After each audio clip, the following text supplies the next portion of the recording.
इस कार्यक्रम के पुण्यार्चक हैं श्री कंवर लाल जी, महावीर प्रसाद जी पाटनी, आर के ग्रुप, मदनगंज, किशनगढ़, राजस्थान।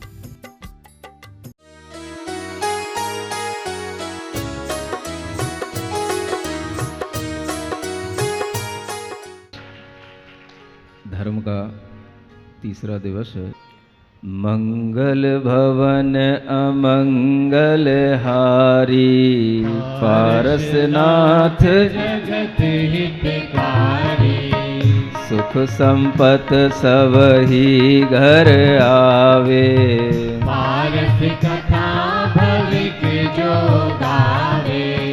हम ये पारस कथा के माध्यम से जो आनंद मुनि महाराज ने 10 लक्षण धर्म की 10 धर्मों को अपने अंदर धारण किया था, उस समय पर जो हम धर्म का विवेचन करना छोड़ दिए थे, उसी को हम फिर से बैक में लेकर के आपको चल रहे हैं और वहाँ जो लिखा गया है वही आपको पढ़ा रहे हैं। अब 10 लक्षण धर्म के कहूँ मूल 10 अंग, जो नित श्री आनंद मुनि पालत हैं सर्वंग। तो पार्श्वनाथ भगवान ने 10 लक्षण धर्म का उपदेश दिया, जिसका उन्होंने पहले खुद में पालन किया और वह पालन उन्होंने पूर्व जन्म में ही कर लिया था। वह भाव आपके सामने आ रहा है। बिना दोष दुर्जन दुख देय, समरथ होय सकल सहलेय। क्रोध कषाय न उपजय जहाँ, उत्तम क्षमा कहावे तहाँ। 8 महामद पाय अनूप, निरभिमान वरतय मृदु रूप। मान कषाय जहाँ नहीं होय, मार्दव नाम धर्म है सोय। अब ये तीसरा आर्जव धर्म क्या कहलाता है, ये भी हम पढ़ते हैं। पारसनाथ जगत हितकारी, जो मन चिंतय सो मुख कहे। करे काय सो कारज वह, मायाचार न उर पाइये। आर्जव धर्म यही गाइये। क्या कहा गया? जो मन में चिंतन करें वही मुख से कहें, और जो मुख से कहें वही काय से करें। इसका नाम आर्जव धर्म होता है। और यह आर्जव धर्म जब मायाचार से रहित प्रवृत्तियां होती हैं, तब हमारे अंदर यह आर्जव धर्म आता है। उसी को अब हम 10 लक्षण की पूजन के माध्यम से आगे बढ़ाते हैं। त्रिलोकस्य दुःखाति पीड़ाति कष्टहि, महापीड्यमानाश्च जीवा विचित्रहि। समारभ्य धर्म लभन्ते प्रसौख्यं, तमेव क्षमादं सदा पूजयामि। ओम निमोत्तम क्षमादि 10 लक्षण धर्म, अत्र अवतर सम्मोषकावायनम। ओम निमनमोत्तम क्षमादि 10 लक्षण धर्म, अत्र तिष्ठ टाटा स्थापनम। ओम निमनमोत्तम क्षमादि 10 लक्षण धर्म, अत्र मम सन्नीतो भववसट सन्निधिकरणम्। सुवस्त्रहि सुपूतहि सुनीरहि सुशुद्धहि सुझारी, व्रतहि प्राशुकै धारयाच। लोकधरस्थासु कल्याण हेतुं, क्षमालक्षणादं सुधर्मं यजेहम्। क्षमालक्षणादं यजेहम्। ओम निमनमोत्तम क्षमादि 10 लक्षण धर्माय जलम नरवपामीति स्वाहा। हिमैश्चन्दनैश्चन्द्रशीतैः करैश्च, न शैत्यं कदापिह चित्ते समाप्तम्। लोकधरस्थासु कल्याण हेतुं, क्षमालक्षणादं सुधर्मं यजेहम्। क्षमालक्षणादं सुधर्मं यजेहम्। ओम निमनमोत्तम क्षमादि 10 लक्षण धर्माय चंदनम नरवपामीति स्वाहा। अखण्डैर्बृहत्तण्डुलोगैः सितैश्चैर्विशिष्टैर्विभिन्नैर्विरूपैर्विचित्रैः। लोकधरस्थासु कल्याण हेतुं, क्षमालक्षणादं सुधर्मं यजेहम्। क्षमालक्षणादं सुधर्मं यजेहम्। ओम निमनमोत्तम क्षमादि 10 लक्षण धर्माय अक्षतान् रोपामीति स्वाहा प्रमत्तालियुक्तैः सुगन्धैः सुपुष्पैः सदा वर्धिता कामतृष्णा हि स्वान्ते लोकाधरस्थासु कल्याणे हेतुं क्षमालक्षणार्थं सुधर्मं यजेहं क्षमालक्षणार्थं सुधर्मं यजेहम् ओम निमनमुत्तम चमादि दशलक्षधनमाय पुष्पं निर्वपामीति स्वाहा क्षुधा वेदना जात दुःखस्य पूर्तिः कदाप्यत्र पानैर्न कस्यापि जाता लोकधरस्थासु कल्याणे हेतुं क्षमालक्षणार्थं सुधर्मं यजेहं क्षमालक्षणार्थं सुधर्मं यजेहम् ओम निमनमुत्तम चमादि दशलक्षधनमाय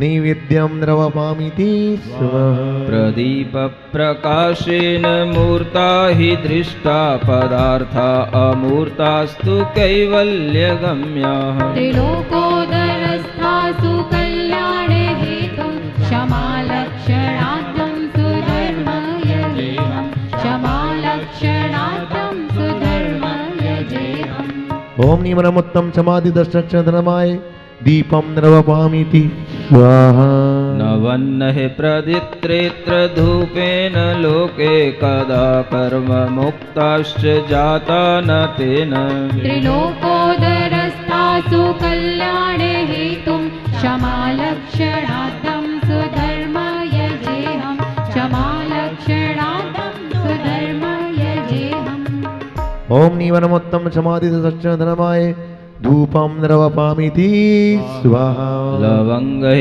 फलैः मौक्तिकैर्नारिकेलैः प्रपूजा जनानां प्रता मोक्तिदायी त्रिलोकोदरस्थासु कल्याणे हेतुं क्षमालक्षणार्थं सुधर्मं यजेहं क्षमालक्षणार्थं सुधर्मं यजेहम् ओम निमुत्तम चमादि दशलक्षधनमाय फलं निर्वपामीति स्वाहा जलैश्चन्दनैरक्षितैः सर्वपुष्पैः चरुभिः सुदीपैः सुधूपैः फलैश्च लोकेदरस्थासु कल्याणे हेतुं क्षमालक्षणार्थं सुधर्मं यजेयं क्षमालक्षणार्थं सुधर्मं यजेयम् ओम निवनमुत्तम चमादि दशलक्षधनमाय अर्घ्यं निर्वपामीति स्वाहा बोलिए उत्तम आर्जव धर्म की जय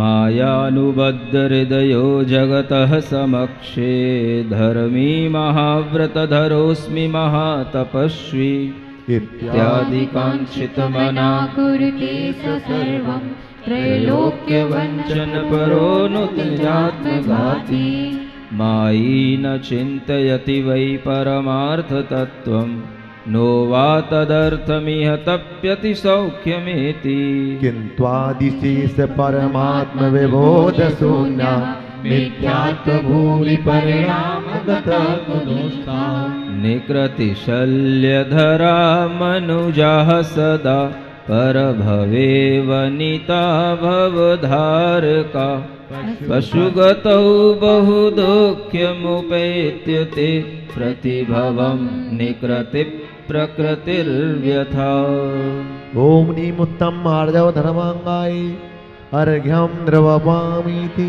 स्वाहा मंगलभवन अमंगलहारी पार्श्वनाथ जगत हितकारी क्रोधकसाय महारिपुहननम् क्षमाधर्ममवधारय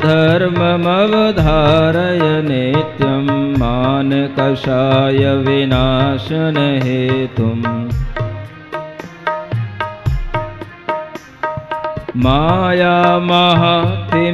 मायामहातिमिरमतिगाढं धर्म लोभकसाय भवार्णवधारी संतोषामृत शोषणकारी सत्यधर्ममविरोध स्वभावम् संयमोद्भवोदधिपारम् तपस्त्यागधर्मं त्वं पालय धर्मं किञ्चन नमोपचारय ब्रह्मचर्यमथ निर्मलकारी स्वात्मधर्ममेव सुखकारी धर्मं दश सुख साधन हेतुम् भवजीव भज भज से बसे तुम। ओम नीम दशलक्षण धर्मांगाय नरक पद प्राप्ति जय माला पूर्णार्घ्यम द्रवपामिति स्वाहा। बोलिए तत्वार्थ सूत्र महाशास्त्र की जय हो। Page number 167। चलिए स्थापना की जल्दी से। जिन मुख निर्गत तत्व ज्ञान पा उमा स्वामी आचार्य महान लिखे सूत्र संस्कृत भाषा में आद्य ग्रंथ जो बना प्रधान। जिन दर्शन तत्वार्थ सूत्र में देखो पूर्ण समाया है दशाध्याय की पूजन करने मन मेरा ललचाया है। तत्वार्थ सूत्र स्थापनार्थम पुष्पांजलिं क्षिपामि मोक्ष सभी माने कहते हैं किंतु मार्ग न जाने लो मार्ग बताते उपकारी गो रत्न त्रय को धारो योग। तत्व ज्ञान की कर्म मलो को आत्मदेश से विलग करे इसीलिए मैं पूजन करता शुद्ध दृष्टि का लक्ष्य धरे। ओम नीम सीजन खोदभाव मास्वं तत्वार्थ सूत्र सद्दायभ्यो जन्म जरा मृत्यु विनाशनाय जलम नरोपामिति। तन की शीतल से क्या हो मन यदि शीतल नहीं बने सम्यक दर्शन ज्ञान चरत पौओं की संताप हने। तत्व ज्ञान ही कर्म मलो को आत्मदेश से विलग करे इसीलिए मैं पूजन करता शुद्ध दृष्टि का लक्ष्य धरे। ओम नीम सिंजन होद्वा उमा स्वामी तत्वार्थ सूत्र संसार ताप विनाशनाय चंदनम नरवपामीति। सूर्यपद जनपद अरुचक्री कर राज समाधि पदा पद है निरुपद निज पद संपद मानो अक्षय और निरापद है। तत्व ज्ञान ही कर्म मलो को आत्मदेश से विलग करे इसीलिए मैं पूजन करता शुद्ध दृष्टि का लक्ष्य धरे। ओम नीम सीजन गोदभाव उमा स्वामी तत्वार्थ सूत्र सद्दायभ्यो अक्षय पद प्राप्ते अक्षतान रूपामिति। काम भोग अरु ज्ञान योग का है विपरीत सदा ही में सर्पने बल की संगत सा नहीं कदाचित संग होके। तत्व ज्ञान ही कर्म मलो को आत्मदेश से विलग करे इसीलिए मैं पूजन करता शुद्ध दृष्टि का लक्ष्य धरे। ओम नीम सीजन मुखोद्भा उमा स्वामी तत्वार्थ सूत्र सद्दायभ्यो कामण बिंदुस्नाय पुष्पम नरोपामिति।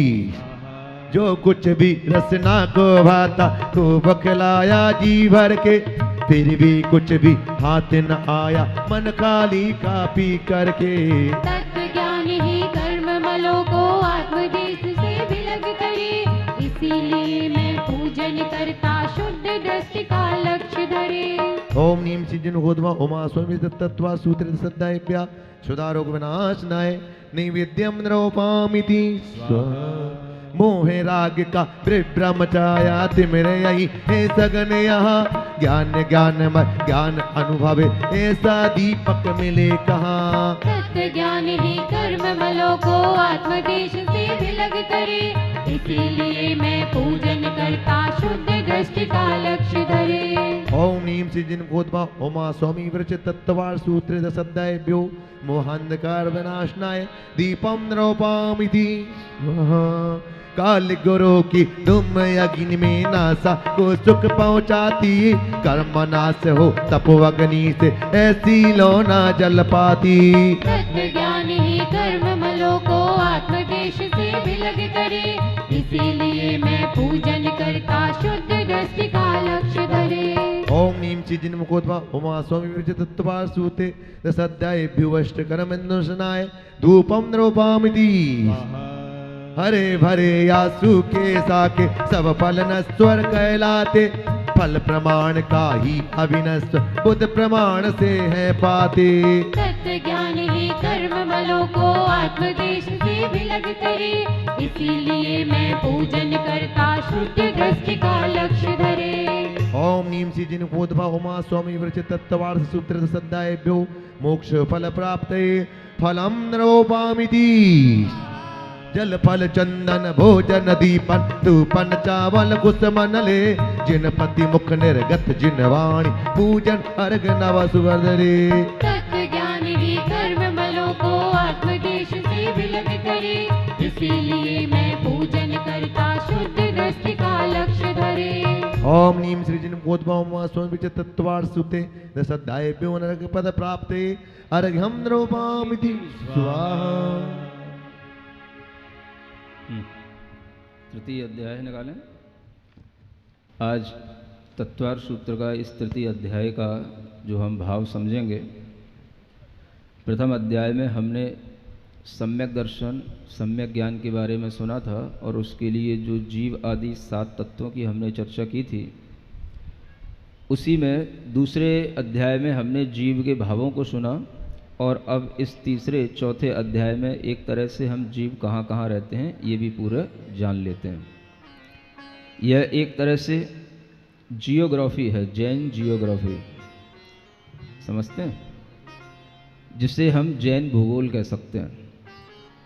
यह तीसरा अध्याय आज हमें पूरा जैन भूगोल का ज्ञान देगा कि कौन सी चीज़ें कहाँ पर स्थित हैं, कितने पर्वत हैं, कितने समुद्र हैं, कितनी नदियाँ हैं, किस शेप में हैं, कितनी संख्या में हैं और उनके आकार प्रकार क्या हैं और उनसे क्या क्या चीज़ें निकलती हैं और वो सब जो हमारे लिए एक 3 लोक का जो नक्शा होता है वो हमारे सामने इसके माध्यम से आ जाता है। लोक के 3 भाग हैं।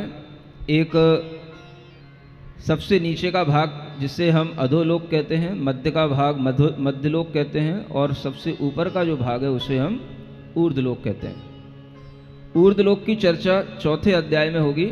आज हम यहाँ पर अधोलोक से प्रारंभ करते हैं और अधोलोक में मुख्यतया नारकी जीव होते हैं। सबसे पहले उन्हीं के बारे में बताया जाना है कि कितने पृथ्वियाँ हैं, कितने नरक हैं, उनके क्या नाम हैं और वो नारकी आदि जीव कहाँ रहते हैं, उसका आपके लिए यहाँ पर एक भौगोलिक विज्ञान दिया जा रहा है। रत्न शर्करा, बालुका, पंक, धूम, तमो, महातम प्रभा, प्रभा भूमयो, घनाम्बुवाताकाश, प्रतिष्ठा, सप्ताधोदः, ये 7 पृथ्वियाँ होती हैं, जिसे पहली पृथ्वी रत्न प्रभा कहा जाता है। हर पृथ्वी के नाम के साथ में प्रभा शब्द जोड़ लेना। क्या जोड़ना? प्रभा। प्रभा का मतलब होता है उसी जैसी आभा वाला। प्रभा माने आभा, तो रत्नों की जिसमें आभा है उसे रत्न प्रभा कहा गया है। शर्करा की जिसकी आभा है उसे शर्करा प्रभा कहा गया है। बालुका माने जो बालू होती है उसकी जैसी प्रभा है उसे बालुका प्रभा कहा गया। पंक माने कीचड़ होता है, उसकी जिस तरह से प्रभा माने आभा होती है उसे पंक प्रभा कहा गया है। और धूम माने धुआं की जैसी आभा होती है, जैसा उसका वर्ण होता है उसको धूम प्रभा कहा गया। तम माने अंधकार होता है, उसकी तरह जिसकी आभा होती है उसको तमह प्रभा कहा गया। और एक गहरा अंधकार होता है उसे महातम कहा जाता है, उसकी तरह की आभा वाला अंतिम 7वीं पृथ्वी होती है, उसे महातमय प्रभा कहते हैं। इस तरह ये सभी पृथ्वियाँ वात वलयों पर आश्रित होती हैं। 3 वात वलय होते हैं, घनोदधि वात वलय, घन वात वलय और तनुवात वलय। बहुत भारी भी चीज अगर कोई होती है तो वह किसी ना किसी एयर के थ्रू हम उसको रोक सकते हैं। ठीक यही सिद्धांत हमारे सामने यहाँ पर है कि घनोदधि, घनवात और तनुवात ये वात वलय हैं, बड़े बड़े वलय हैं। जैसे आपकी साइकिलों में ट्यूब लगे रहते हैं और उस ट्यूब के द्वारा वह साइकिल चलती रहती है, उस पर हम बहुत बड़ा बड़ा बोझा भी ढो सकते हैं। उसी तरह से इन 3 लोक को स्थिर बनाए रखने के लिए 3 वात वलय हैं जो पूरे लोक को घेरे हुए रहते हैं। और इनके अंदर घनोदधि वात वलय में कहीं पर घन रूप में उदधि माने वहां पर जल जो है घन रूप में होता है। घनवात वलय में वात माने हवा वहां पर घन रूप में होगी, डेंसिटी के साथ होगी। और तनुवात वलय वहां पर जो हवा होगी वो विरल रूप में होगी। इस तरह से 3 वात वलय, एक के आगे एक, एक के आगे एक, इस तरह से घिरे हुए रहते हैं और उनसे ये लोक टिका हुआ रहता है।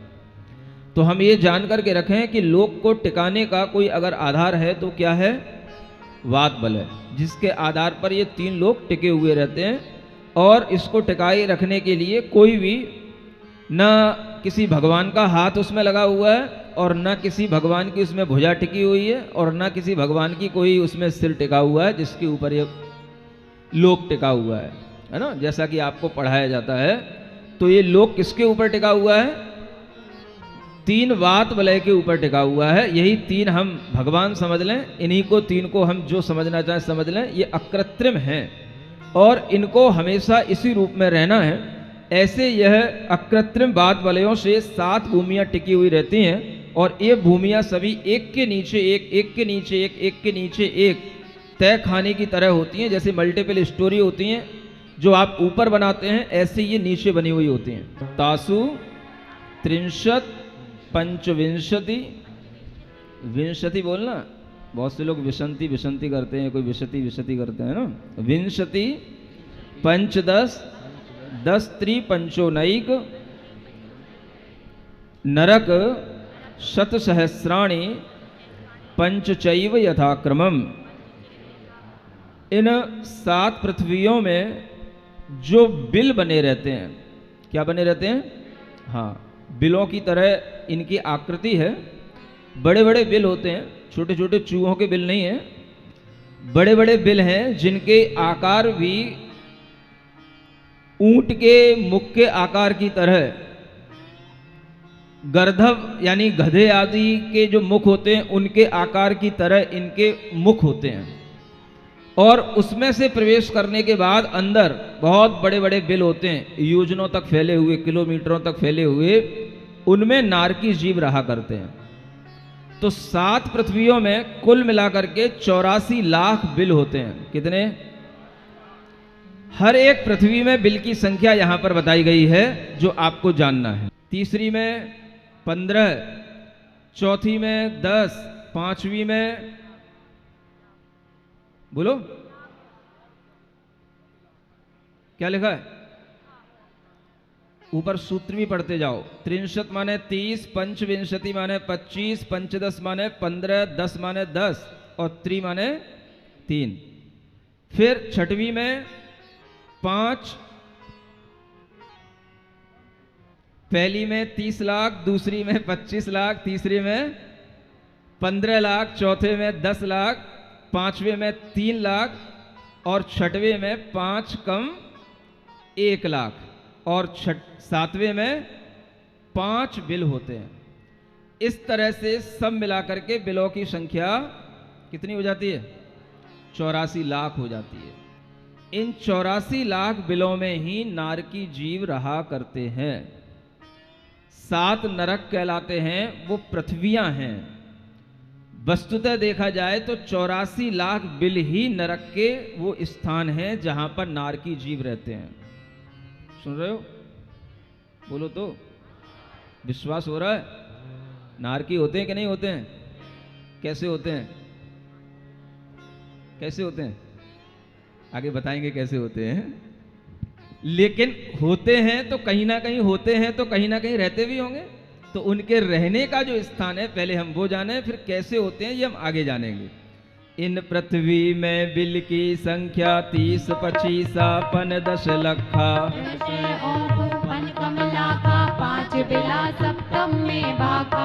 ओम नीम संख्यानेन सूत्रमिदं बिल संख्या ज्ञान प्राप्ते अर्घ्यं नरवपामिति स्वाहा। नारका नित्या शुभतरलेश्या परिणाम देह वेदना विक्रिया। ये जो नारकी होते हैं नित्य अशुभतर लेश्या वाले होते हैं। इनकी लेश्याएं माने इनके भाव कभी भी अच्छे नहीं होते हैं, शुभ नहीं होते हैं। कृष्ण, नील, कापोत, ये 3 अशुभ लेश्याएं मानी जाती हैं। यही इनके परिणाम होते हैं। और इनका हर तरह का परिणमन माने इनका जो शरीर आदि बना है सब अशुभतर, अशुभ से अशुभतर होता चला जाता है आगे आगे के नरकों में। इनकी देह भी जितनी अशुभ हो सकती है वो होती है। इनके अंदर जो वेदना माने पीड़ा है वो भी बहुत अधिक से अधिक दुख वाला जितना भी कुछ भी कार्य हो सकता है वो सब इन नरकों में नारकियों को प्राप्त होता है, और विक्रिया भी इनकी अशुभतर आगे आगे के नरकों में होती चली जाती है। इन नरकों में जो भी जावे सदा अशुभतर लेश्या पावे, तथा देह परिणाम पीड़ा विक्रय सब दुख दुख की पीड़ा।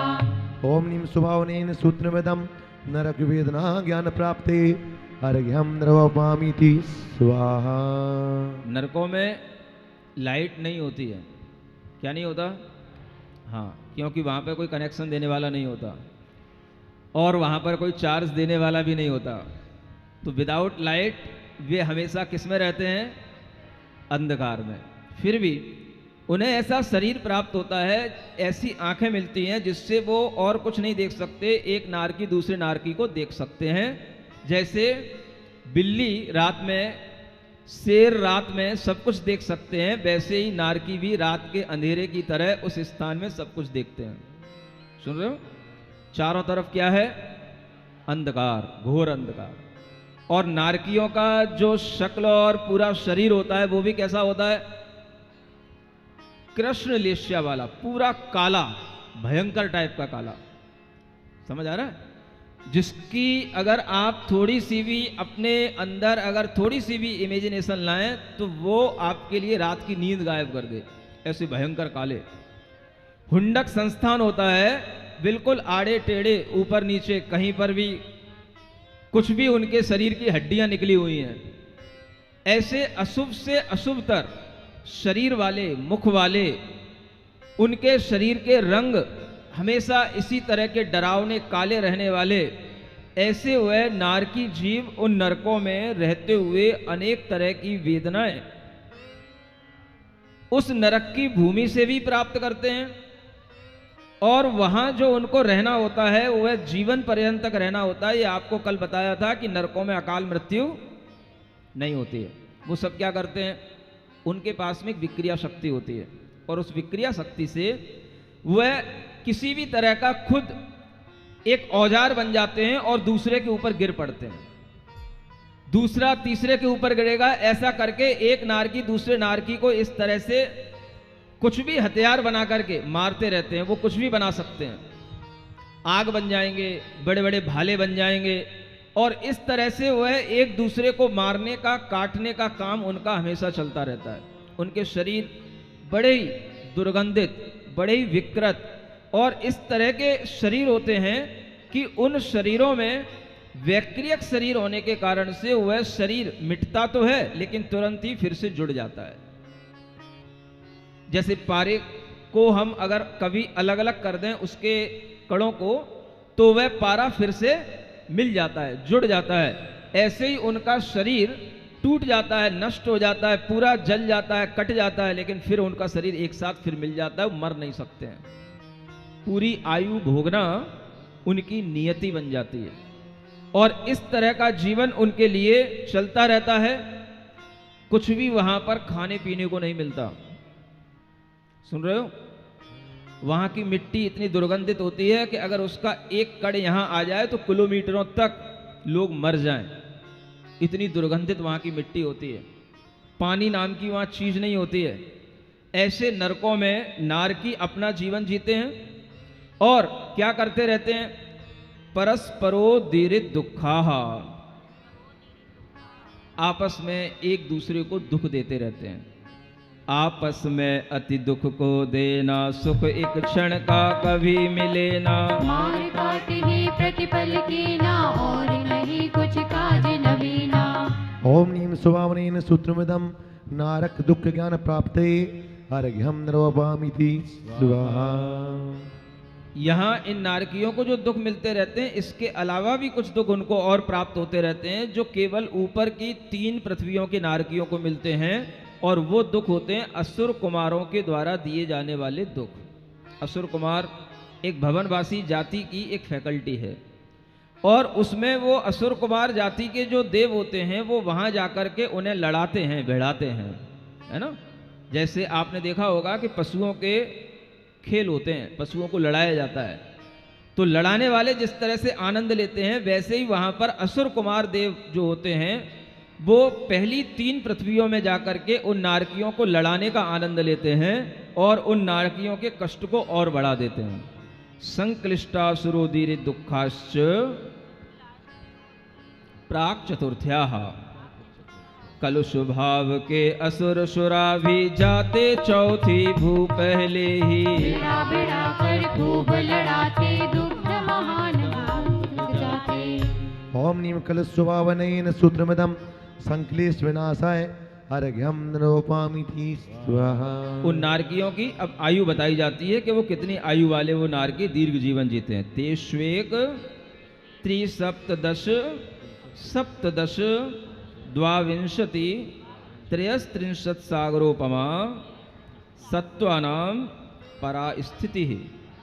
परा माने होता है उत्कृष्ट, स्थिति माने उनका काल। तो उनकी उत्कृष्ट स्थिति काल कितना होता है?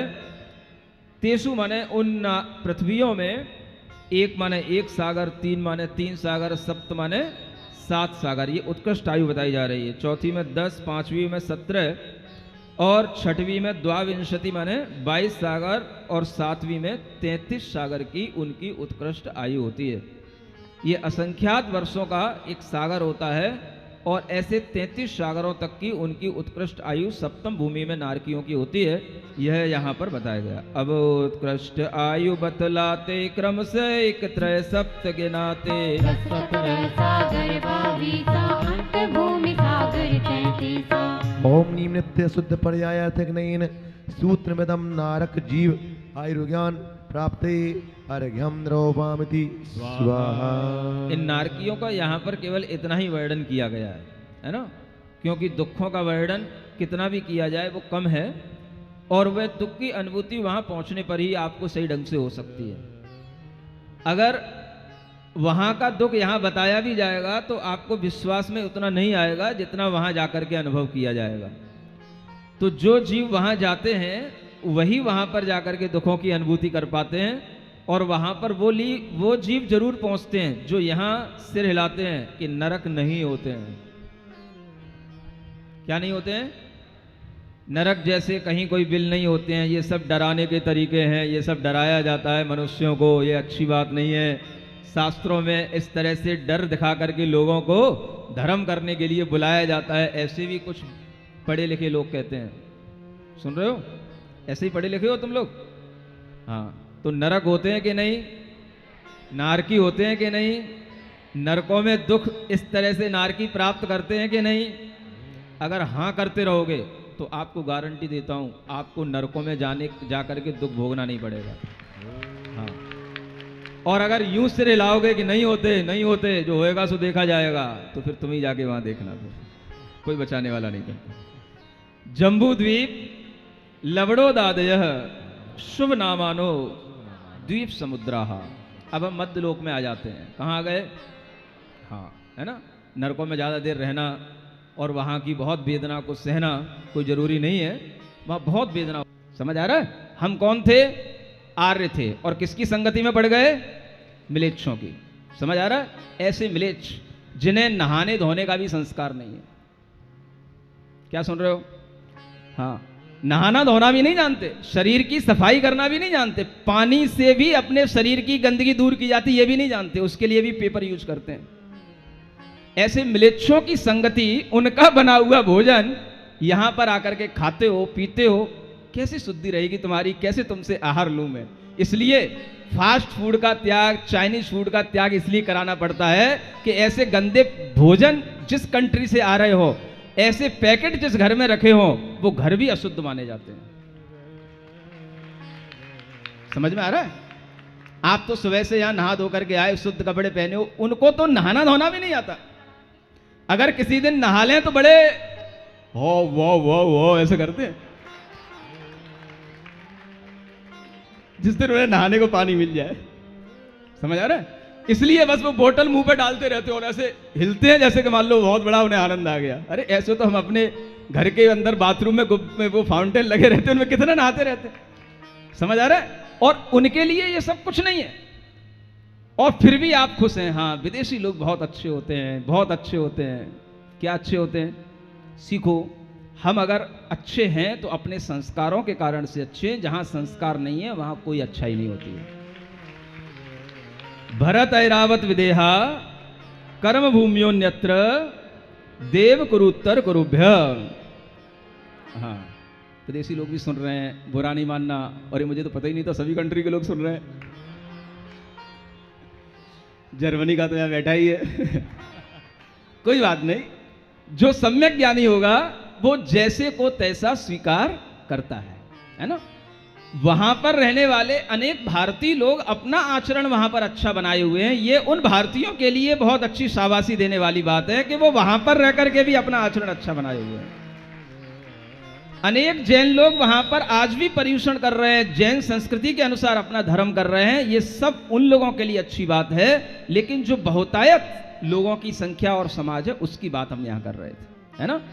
तो भरत, ऐरावत और विदेह ये सभी कर्म भूमियां हैं। क्या हैं ये?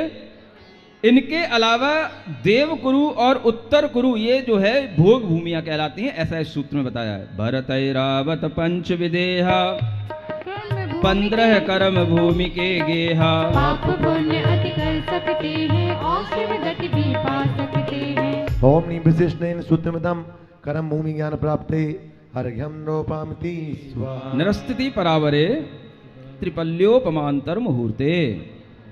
3 पल्य नर आयु महा है, अंतर मुहूर्त जगन नगधा है। भोग विषय सब आयु भोगी, धन्य धन्य जो बन गए योगी।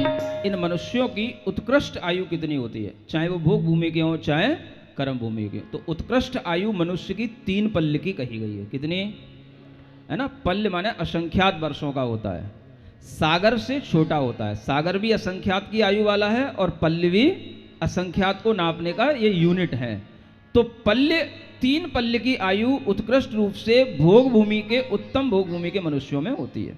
और जघन्य यदि आयु होती है मनुष्य की तो वो अंतर्मूर्त होती है, जो कर्म भूमि में होती है। माने कोई भी मनुष्य अंतर्मूर्त में गर्भ में जन्म लेकर के भी मरण को प्राप्त हो जाते हैं। ये जघन्य आयु बताई गई है। ये हो गया।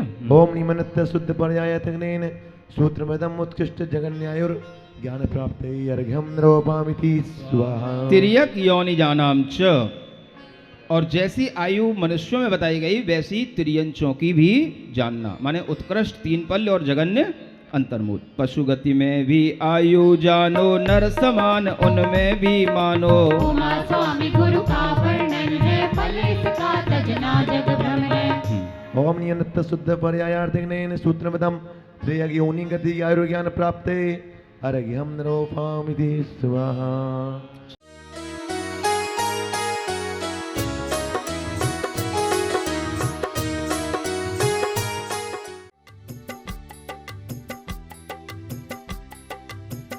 इस कार्यक्रम के पुण्यार्चक थे श्री कंवर लाल जी, महावीर प्रसाद जी पाटनी, आर के ग्रुप, मदनगंज, किशनगढ़, राजस्थान।